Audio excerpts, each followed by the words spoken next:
Assalamualaikum warahmatullahi wabarakatuh. Salam sejahtera untuk kita semua.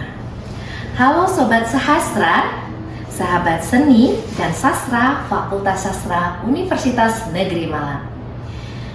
Selamat berjumpa kembali di episode kali ini, di mana kita akan berbincang seru dan penuh inspirasi bersama sosok yang sangat luar biasa di bidang akademik, khususnya di bidang bahasa Jerman.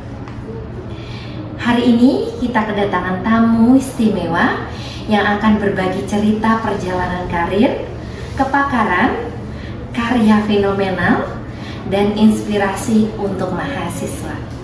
Jadi pastikan Anda mendengarkan sampai akhir karena banyak insight yang kita bisa ambil. Baik, langsung saja kita sambut narasumber kita hari ini. Halo Ibu. Halo. Selamat siang. Selamat siang.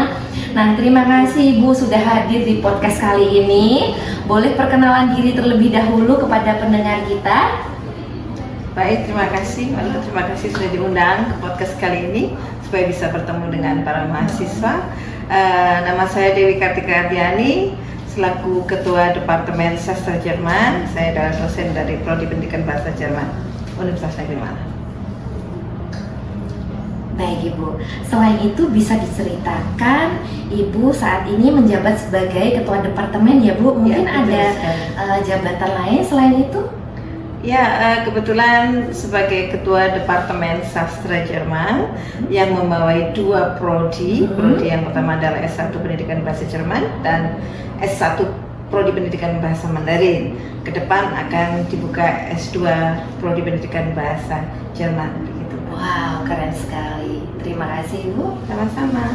Nah Bu, tadi sudah menjelaskan, memperkenalkan diri ya Bu. Ini saya boleh tanya tentang hal lainnya Bu? Boleh dong. Oke, terima kasih Bu. Nah, Ibu kan kebidangannya itu di dalam bahasa Jerman. Nah, apa yang membuat Ibu tertarik di bidang bahasa Jerman? Dan itu sejak kapan? Iya, tentunya kita semua tahu bahwa teknologi yang terdepan di dunia ini berasal dari Jerman. Oleh sebab itu, universitas-universitas Jerman yang menawarkan prodi-prodi teknik dan sejenisnya yang berkaitan dengan teknologi itu yang paling digemari. Jadi sejak dulu saya kok melihat produk-produk kok dari Jerman ya. Kemudian kebetulan saya juga belajar bahasa Jerman di SMA. Saya mengenal beberapa ilmuwan Jerman dan juga sastrawan Jerman seperti Goethe, seperti Schiller atau penemu-penemu lainnya di dunia, dan saya kok tertarik belajar bahasanya begitu ya. Karena dengan belajar bahasanya itu saya akan lebih banyak tahu, membuka cakrawala saya tentang Jerman, tentang budaya Jerman dan tentang dunia tentunya. Iya. Oke, sepertinya sangat menarik sekali nih membahas mengenai negara Jerman dan bahasanya. Banyak memang teknologi yang datang yang modern begitu, yang canggih itu dari Jerman. Betul sekali. Sepertinya saya perlu juga belajar bahasa Jerman. Ya, nanti boleh saya belajar bahasa Mandarin juga.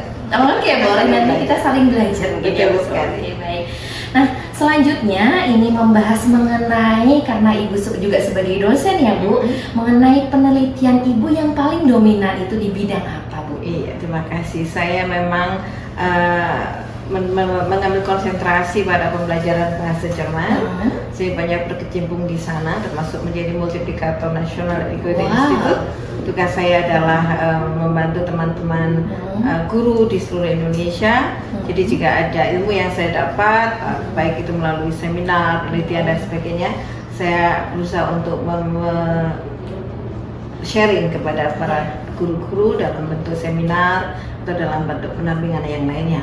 Selain itu, yang saya concern sekali di bidang neurodidaktik, kebetulan disertasi saya mengenai itu, dan akhir-akhir ini saya lebih meneliti banyak hal mengenai metakognitif dan hal-hal yang berkaitan dengan penelitian neuroscience yang digunakan, diaplikasikan dalam pembelajaran bahasa Jerman. Wow, keren sekali. Baik, selanjutnya Ibu, tadi kan membahas tentang bidang penelitian yang dominan itu apa. Selanjutnya ada karya fenomenal. Nah, menurut Ibu dari sejumlah karya yang saya lihat ya Bu, Ibu karyanya banyak sekali nih Bu ya. Ya, sangat keren sekali Ibu ini ya. Nah, karya yang Ibu anggap yang paling fenomenal, mungkin dari artikel jurnal, buku, HKI atau karya produk itu apa? Dan alasan Ibu memilih karya fenomenal tersebut adalah itu kenapa? Iya, terima kasih Mbak Lu. Tentunya kalau dibandingkan dengan dosen-dosen lainnya, saya masih harus berproses, saya masih harus berkembang ya. Tapi apa yang sudah saya lakukan masih belum, menurut saya masih belum banyak. Artinya saya masih harus banyak melakukan hal yang menarik bagi saya. Terutama beberapa tahun ini saya memang membuat buku bersama-sama dengan teman-teman yang lainnya. Di antaranya yang paling terbaru adalah evaluasi pembelajaran bahasa Jerman digital. Ini saya kerjakan bersama teman-teman dosen dari Prodi Pendidikan Bahasa Jerman. Hampir setiap tahun saya berusaha untuk menulis sesuatu. Kemudian kalau artikel jurnal memang sudah menjadi tuntutan bagi kita dosen ya. Setiap tahun harus ada penelitian yang kita lakukan dan publikasi itu adalah hasil dari penelitian yang sudah saya lakukan. Jadi tahun ini kebetulan saya konsentrasi pada bidang metakognitif, metakognitif dan pembelajaran bahasa Jerman. Untuk itu saya sudah mensubmit jurnal di Scopus dan beberapa bagian kecil dari hasil penelitian itu juga saya buatkan dalam bentuk HKI dan juga di Preceding Jurnal Internasional. Kemudian saya jadi keynote invited speakers pada International Conference di Prodi Pendidikan Bahasa Jerman dan Mandarin di tahun ini, sehingga hasil-hasil pemikiran tersebut saya coba untuk publikasikan begitu. Wow, sangat keren sekali. Ibu, saya boleh lihat bukunya? Silakan. Wah, ini judulnya apa Bu? Evaluasi pembelajaran bahasa Jerman di era digital. Wow, keren sekali nih bukunya. Ini sudah dipublish Bu? Sudah. Oh, bisa dibeli ini terbaru, ya? Oh, ini terbaru ya, keren sekali Ibu. Oke. Nah, tadi kan Ibu setelah membuat buku ya Bu. Nah, kira-kira apa yang melatar belakangi Ibu membuat buku tersebut? Iya, terima kasih Mbak Lu. Membuat buku itu memang tidak mudah. Tidak mudahnya mungkin karena kalau misalkan kita sudah masuk dalam sebuah keilmuan tertentu begitu, pasti kita punya ketertarikan. Tetapi untuk memulai menulis itu kan tidak mudah ya. Misalkan ketika saya menulis disertasi mengenai neurodidaktik, kemudian saya berpikir kenapa kok prinsip-prinsip ini tidak saya tuangkan di dalam sebuah bahan ajar. Jadi bagaimana sih kalau mengajar dengan prinsip-prinsip neurodidaktik itu, sehingga akhirnya saya bisa membuat buku itu. Kemudian misalkan ketika saya melakukan penelitian tentang CLIL, ya, konten dalam CLIL dalam pembelajaran bahasa Jerman, kemudian saya berpikir kenapa kok kita tidak mencoba untuk membuat semacam model pembelajaran begitu yang berbasis CLIL yang bisa digunakan oleh guru-guru di SMA.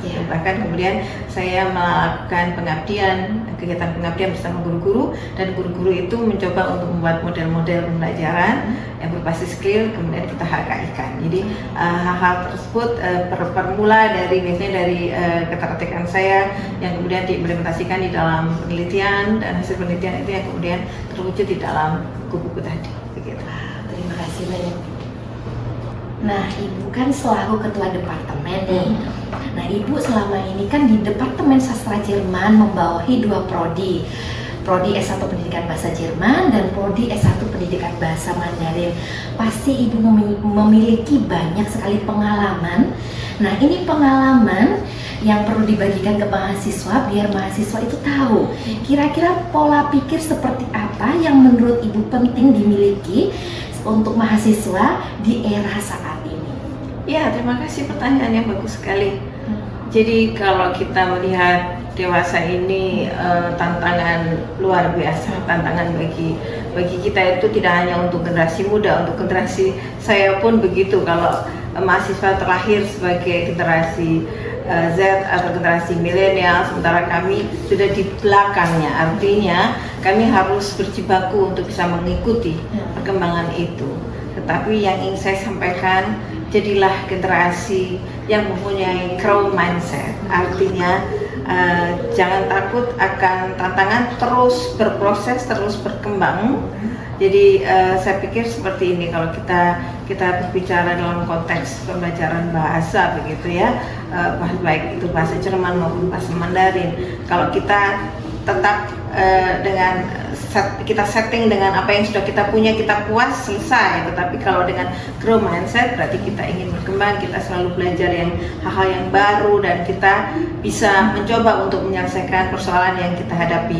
Terutama kalau belajar bahasa kemudian kepentok dengan kesulitan, males, nggak bisa begitu ya. Tapi kalau kita terus berusaha, karena belajar bahasa itu pada dasarnya bisa dilakukan setiap orang, karena setiap orang itu punya kemampuan, punya kelebihan, punya talenta yang diberikan oleh Tuhan, bahwa kita bisa belajar bahasa. Wow, oke. Terima kasih atas inspirasinya.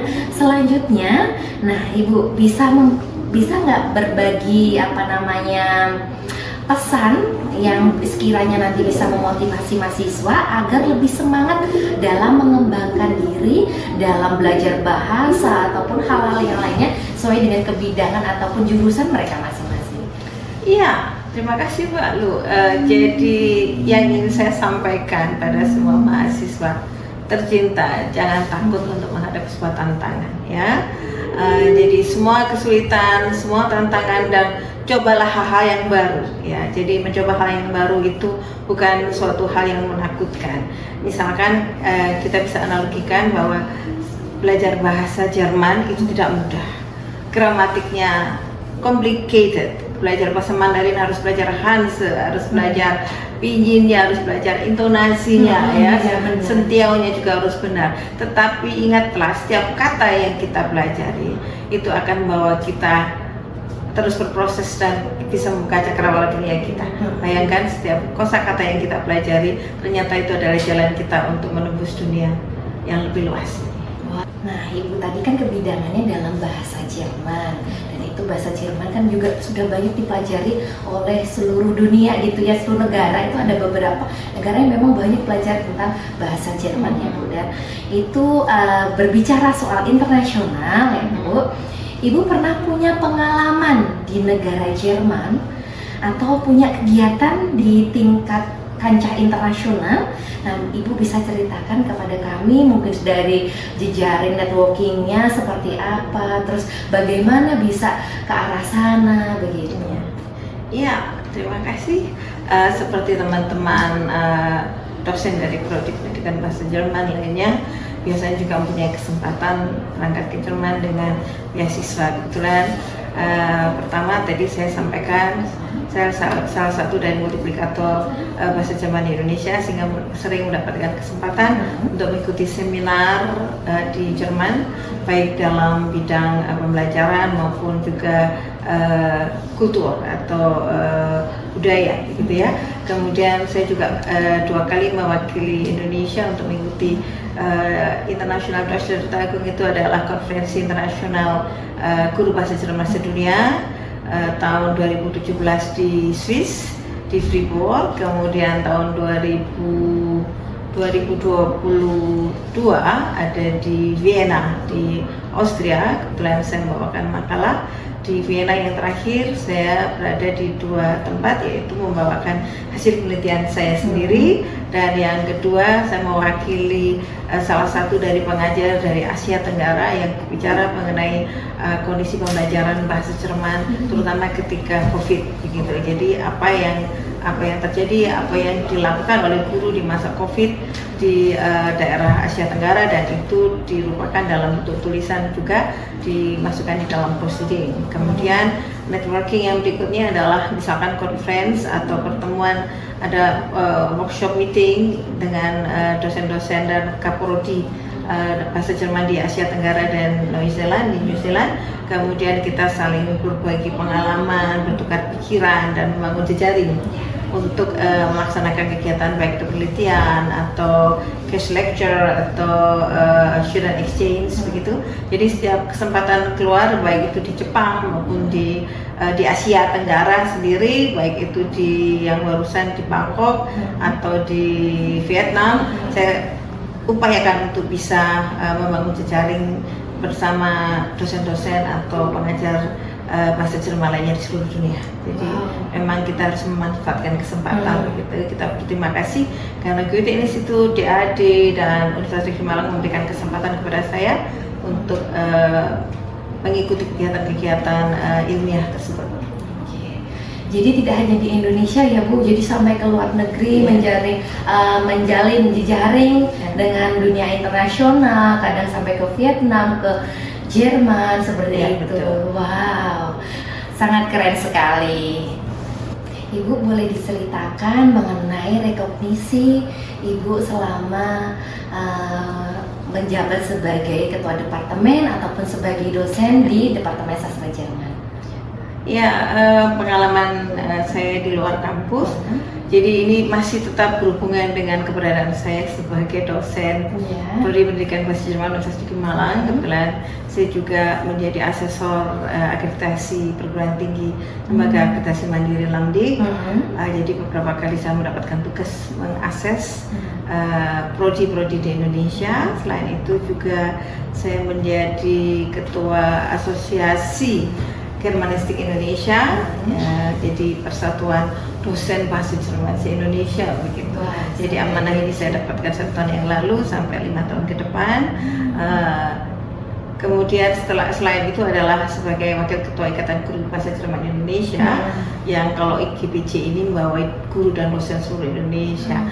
Artinya ketika amanah-amanah tadi itu diberikan kepada saya memanfaatkan jaring itu, gitu ya. Artinya saya punya kedekatan dengan guru-guru, dengan dosen seluruh Indonesia, sehingga apabila saya ingin melakukan riset atau kolaborasi antar universitas, gitu, memudahkan memudahkan saya untuk berhubungan atau berkomunikasi dengan teman-teman di seluruh Indonesia, ya. Selain itu ada tugas nasional yang saya emban, yaitu menjadi kurator pusat prestasi nasional.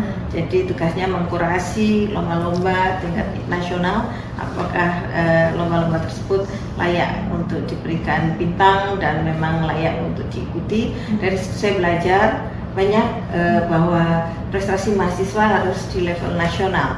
Caranya bagaimana kita melihat apakah sebuah lomba atau sebuah event itu memang pantas diikuti atau tidak. Artinya semua yang saya dapatkan saya kembalikan lagi kepada bagaimana prodi dan departemen itu bisa maju, begitu. Wah, luar biasa sekali perbincangan kita hari ini. Banyak sekali pelajaran yang bisa kita ambil, mulai dari dedikasi, pengalaman beliau, hingga tips berharga bagi mahasiswa dan pendidik. Terima kasih banyak Ibu sudah berbagi cerita dan inspirasi di podcast ini. Semoga apa yang disampaikan hari ini bisa menjadi motivasi bagi pendengar, pemirsa semua untuk terus belajar, berjejaring dan berkontribusi di bidang masing-masing. Sampai jumpa di episode selanjutnya. Wassalamualaikum warahmatullahi wabarakatuh. Waalaikumsalam.